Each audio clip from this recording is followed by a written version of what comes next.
B2 speed bomber পৃথিবীর এমন এক যুদ্ধ জাহাজ যাকে যে কোনো মিসাইল হাজারবার চেষ্টা করলেও টাচ করতে পারবে না। এই জাহাজটার সাইজ একটা ফুটবল মাঠের সমান বিশাল, কিন্তু রাডারে একে কেবলমাত্র একটা মাছের সাইজের মতো দেখায়।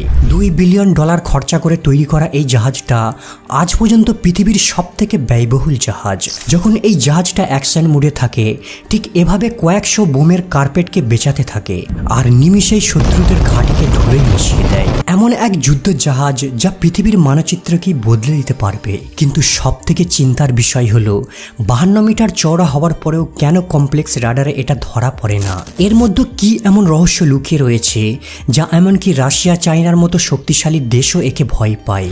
B2 বোম্বারকে তৈরি করার পেছনে এমন এক ঐতিহাসিক ঘটনা রয়েছে যা গোটা বিশ্বের সামনে আমেরিকাকে মাথা হেট করতে হয়েছিল।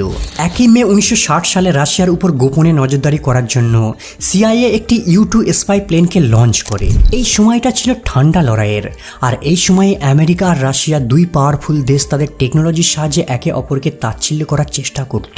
আমেরিকা গর্ব করত যে তাদের U2 স্পাই প্লেন 80,000 ফিট উচ্চতায় উঠতে পারবে, আর এতটা উচ্চতায় তাদের এই প্লেনটাকে কেউ শুটডাউন করতে পারবে না। তারা ভাবত যে রাশিয়ার কোনো মিসাইল এতটা উচ্চতায় কোনোভাবেই পৌঁছাতে পারবে না। কিন্তু যখন এই জাহাজটা রাশিয়ার টেরিটরিতে প্রবেশ করে, রাডার সঙ্গে সঙ্গে একে ডিটেক্ট করে নেয়। প্রথমের দিকে তারা গ্রাউন্ড থেকে অসংখ্য মিসাইল লঞ্চ করে, কিন্তু বাস্তবেই এতটা উচ্চতায় তাদের মিসাইলগুলো পৌঁছাতে পারছিল না। কিন্তু তারপরে সোভিয়েত ইউনিয়নের মিলিটারিরা তাদের ডিভিনা মিসাইলকে প্লেনে লক করে ফায়ার করে দেয়। কিন্তু এরপর যা ঘটে তা আমেরিকা স্বপ্নেও ভাবতে পারেনি।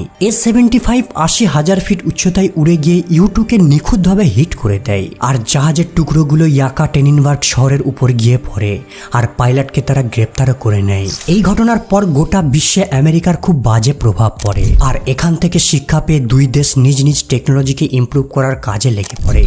রাশিয়া তাদের এয়ার ডিফেন্সকে আরো উন্নত আর মজবুত করার উপর কাজ শুরু করে দেয়, আর আমেরিকা এমন এক টেকনোলজিকে ডেভেলপ করা শুরু করে দেয় যা এমনকি রাডারের সামনে গায়েব হয়ে যাবে। 1960 সালের দুর্ঘটনার পর থেকে আমেরিকা অনুমান করতে পারে যে রাশিয়ার টেরিটরির মধ্যে প্রবেশ করার পূর্বেই তাদের বোম্বার প্লেনকে নষ্ট করে দেওয়ার ক্ষমতা রয়েছে রাশিয়ার। মানে আমেরিকা চেষ্টা করলেও রাশিয়ার উপর তাদের পরমাণু বোমা ফেলতে পারবে না। 1976 সালের মধ্যে রাশিয়া এমন সব মিসাইল ডেভেলপ করে ফেলে যা প্রায় 100 কিলোমিটার দূরত্বে থাকা এয়ারক্রাফটকে হিট করে দিতে পারত।